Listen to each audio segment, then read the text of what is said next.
Welcome back to the show where we run you through all the Dolphins news you need to know about. After you through the news you need to know about, we're going to the fan Q&A where we answer fans questions. And on today's episode, not a lot. Obviously, this is a dead period, but this first news story is really interesting and really cool. This comes from Pro Football Rumors. Dolphins hire former defense coordinator of the Chargers, Ronaldo Hill. Vic Fangio was able to lure him from the Chargers. Whether they let him go, I don't even know. But I know that Ronaldo Hill, obviously very well-respected name around the NFL.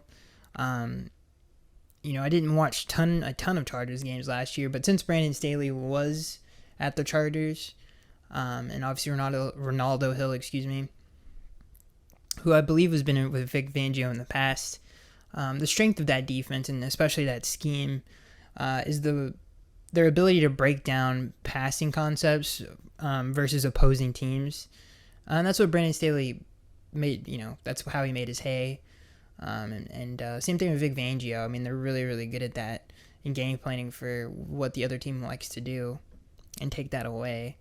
And I think this is a great hire because he's going to be the defensive passing game coordinator, which I think is a great fit for him. That's what they did the best in LA. Not San Diego, in LA. So it should be a great fit. I like that Vic is bringing in some of his own people. The hire in general, I think, is going to be awesome. And I said this many times, but it definitely, I think, makes it a much better football team. It's a much, much bigger upgrade than what we had with Josh Boyer last year. I think it's going to help X's career out a lot. I think you're going to see a lot more turnovers this year because of the obviously the game plan specific nature, which Josh constantly said every week, but it was just the same defense every week. But this actually does break down what the opponents want to do, and they do take at least his defenses in the past did a great job of taking that stuff away. And I think the red zone defense is going to be significantly better than it was a year ago. And again, I think the turnovers are going to go way up and the sacks are going to go way up because they do a great job of confusing the quarterback. You're not going to see the same coverages all the time. You might see something different from week to week because they're going to attack and take away what you want to do. So all of those things should be a lot better defensively. The defense in general just should be a lot better. And the Dolphins got one of the best defensive minds in the NFL who really did create the trend of this match zone type stuff that a lot of defenses are doing now. A lot of quarters coverage, a lot of game plan specific zone coverages. The Bills do that a lot with Leslie Frazier. And a couple other teams do it. Brandon Staley does it. In San Diego, Vic really is the one who started that stuff. So it's going to help out a lot of people on this defense. And again, people have brought this up already, but it should help Javon's career a lot too. I think it's going to really free him up and let him be even more spontaneous as a safety. Something that Troy Polamalu and Ed Reed had in their career, and a lot of the great safeties in the league kind of have a little bit more freedom.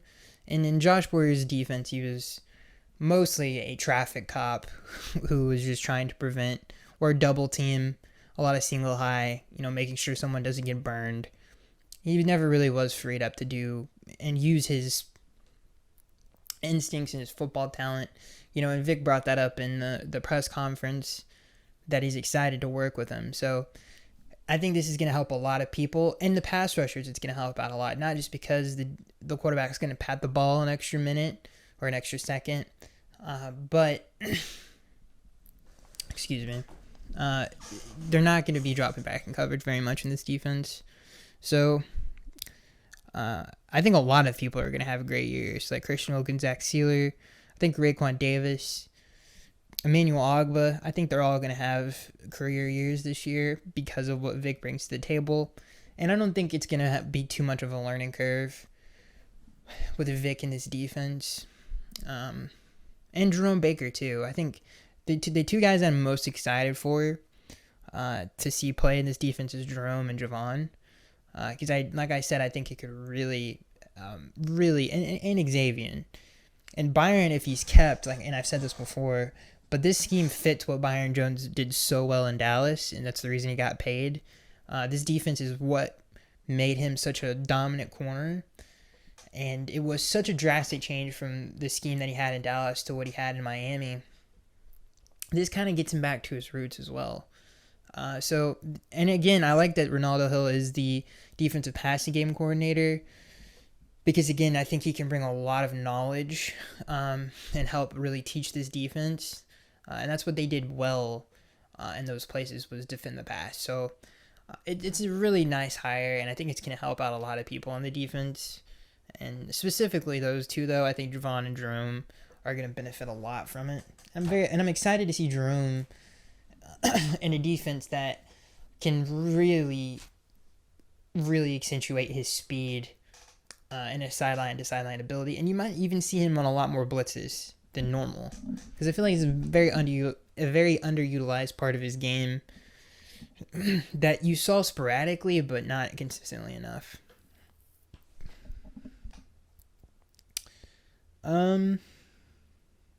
Great first step by Mike. We talked about the Joe Barry thing last week,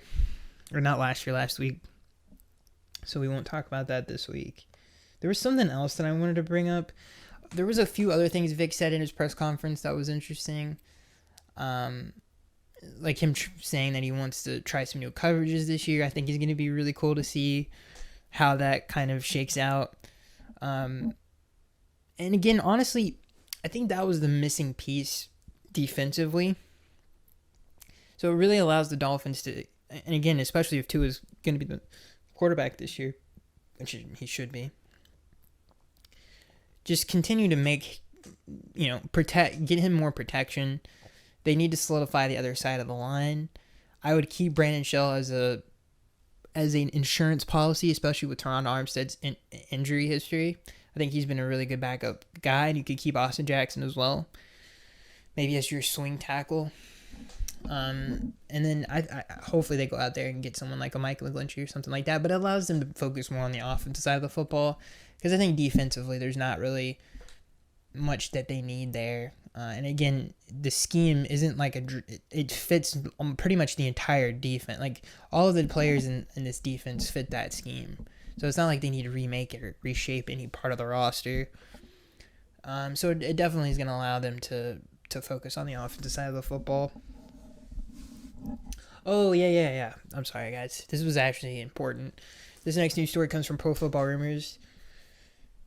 Dolphins tight end Mike Gesicki expected to leave in free agency. This has been reported by Bleacher Report, ESPN, NFL.com, NFL Network, all of them. We've heard this a few times. And again, I don't think anybody expected him to be back after the year that he had. He wasn't worth the franchise tag that year. There's a lot of... Mike Gesicki's always been overrated since especially even, when he had his career year, in my opinion. There's things, and not even just talking about him fitting into this scheme, because he doesn't, because you have to have some element of run after the catch, and he just doesn't have that at the tight end position. He never has. But even just taking him out of the scheme fit, because he's not a scheme fit, he's never been able to separate consistently in man-to-man coverage. And I think that's the biggest reason that he hasn't been the game. He doesn't have the effect on the game that you would want him to have. And again, like I said, I just think he's just never really been one of the better tight ends in the league. Honestly, and especially this year, I thought he was below average. He's a great red zone threat. If you get him one-on-one, he has a good chance of coming down with it if it's up the seam. But, he missed out on a lot of those plays this year. I think his best game this year was probably against Baltimore. The last game of the year, he had an opportunity at a couple of plays that he just kind of just didn't make. And he just wasn't much of a playmaker this year. And he'll never fit in this scheme. If he goes off somewhere and does well, it will really surprise me. I don't think this is like a Wes Welker thing, or some of the other players that have left this team and gone on to, have a better career, like Rob Ninkovich. I don't think it's anything like that. It's just my opinion. I don't know how much love he has in terms of the Dolphins fandom. He's made some pretty cool plays over the years. So, yeah, I don't know what else to say about Mike. He just doesn't fit. It does bring up another issue of they're going to have to replace him. There's a couple tight ends that I like in the draft. I like the Utah tight end. I think he's pretty good. Maybe you can get him in the 3rd round. I've seen him projected to go pretty high, though. So I don't know what they're going to do at tight end. Dalton Schultz is a free agent. He really does. He fits the scheme perfectly.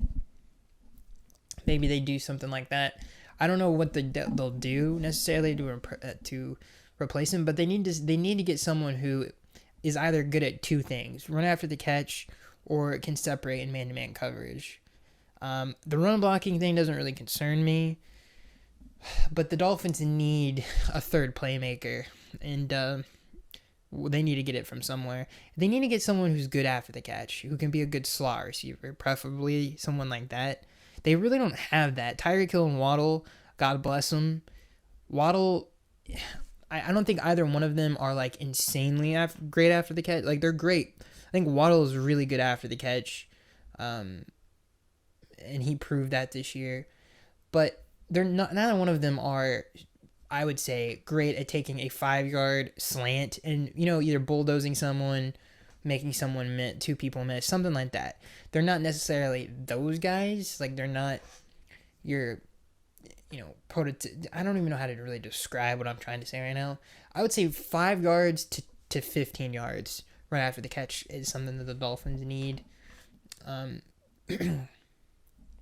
something like a Jarvis Landry, someone like that, or Hines Ward, someone who's really good on the open field would help out the scheme a lot, especially since a lot of it is the quick pass game and is the West Coast offense. So maybe they can find someone like that. But if they could find that in the tight end, at the tight end position, it would help out a lot. It would help two out a lot. So I don't think they're gonna miss Mike Gesicki too much, but that is something that the Dolphins need. They need more rack. They need a better running back, and they need a right tackle. That's what they need on offense. I think that's pretty much it for the news. I'm about to sneeze all over this mic, everybody. Trying not to do that, but it's getting hard. But fantastic offseason so far. I think that's it. I want to make sure. There's a lot of rumors, but it's all just like Jalen Ramsey to the Dolphins and stuff like that. Like that. First of all, that's just ridiculous. I've seen that like you could swindle it. You're basically trading it's basically a 1-for-1 trade if they traded for Jalen Ramsey, but you would be giving up draft picks. And I think they still need those picks. They need to get better on special teams. So that's something that they're going to have to do in the draft. So I'm not a big fan of that. I don't think I love Jalen Ramsey. Well, Jalen Ramsey is definitely at the latter half of his career, I would say, but he would be a really good scheme fit. He's played in this defense before. Some of the stuff that he did with Brandon Staley, but I'm not a big fan of that trade. I think Byron Jones, it could be a really, really impactful player if he's kept, and I think he's worth the money if he's kept, honestly, and some of the stuff that he can do. We've talked about the Lamar Jackson thing. If the Dolphins do anything, I would be like, listen, if you're going to trade for anybody, it better be for another tackle or someone else for Tua to take the pressure off of Tua, whether it's another running back or a tight end that's, who can play at a high level, something like that. All right, so we only have one question. This will be a really short episode. So this question comes from, I don't think there's anything else that I've seen. I do feel like, the question, especially Sports Illustrated, they made an article about the Dolphins make another big splash, big big trade. And I think Tua's health has to be like the headline theme of the offseason. Hopefully it's something like that. I'm pretty sure, if I'm not mistaken, he'll probably be extended or tagged. There's a lot of really good offensive linemen in this free agency class. I don't have the list in front of me, but I did just recently look at it, and there's a lot of really good ones. So I think that has to be a priority of the offseason. And honestly, I think that's just kind of like the missing link. If they put that together, and then there's really no holes to the roster. And they have good depth on the team already that they can retain to back whoever they could get up. But, like people like Orlando Brown probably going to be franchise tagged. And I wouldn't be surprised if Mike McGlinchey, hopefully he isn't. But that has to be maybe they can swing a trade. But that has to be a priority. So, let's look into this. And Byron Jones and X are two Pro Bowl caliber corners who are now being coached by some really good defensive minds. So yeah, let's get into the fan Q&A. This question comes from Fire Mage. He says, how big of an impact will Vic Fangio have on the defense? We already kind of talked about it, but he'll have a great impact. And again, another angle that I haven't said and talked about is experience. He brings a lot of successful experience, not just experience, but successful experience to the defense. Situational stuff, I think, is going to be one of the bigger upgrades. Like Josh Boyer's situational defense was pretty bad, and I think that's one of the reasons we were really bad in the red zone. We gave up too many crucial downs to offenses, and there was a lot of stupid calls on defense, and really bad. The Chargers screen call on 3rd and goal was probably the worst one. There was a lot of holds that offenses had against us that we did not take advantage of. And a lot of that has to do with just, okay, let's just blitz the entire team. Okay, we're back in man coverage. That was the entire defense. And it put a lot of people in bad situations and compromised a lot of areas, especially in the secondary. He didn't utilize the front 7 players that well. And so I think one of the bigger things that he can bring that we haven't talked about is experience and situational intelligence, I guess the best way I can put it, that Josh just didn't have. And he was a young coordinator. He didn't have Brian Flores with him anymore. He really was in charge of that defense by himself, and I think that showed. He just wasn't the guy for the job. And I don't think it showed. It did show. I know it showed. And again, bringing Vic in, who's been a head coach, who's seen a ton of football and has had a lot of success in this league, and I think he's going to help out a lot just in the simple stuff. Like, okay, I know what I want to do in this situation, or this situation, in that situation. Let's not drop everybody back on the goal line and 3rd and goal here. Stuff like that. And I think his experience is going to go a long way. So that's it, ladies and gentlemen. I can't believe it's it. Quick episode. Let me know what you guys think down in the comment section below. And great offseason start to the offseason so far. If the Dolphins do make a big splash trade, I hope it's something to benefit to his health. In my opinion, I think that just has to be paramount to keep it as healthy as they possibly can.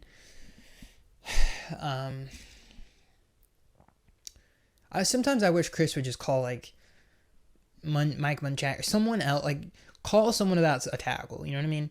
Like, all right, what do we have to do? What do I have to do? Maybe something in the draft or whatever it is, man, because we just need to figure that other tackle spot out really bad. But a great, phenomenal start to the offseason. I'm so happy that we were able to get Vic and finalize that deal because it's going to make a huge difference. So that's it. Hope you guys enjoyed, and I'll see you guys in the next one.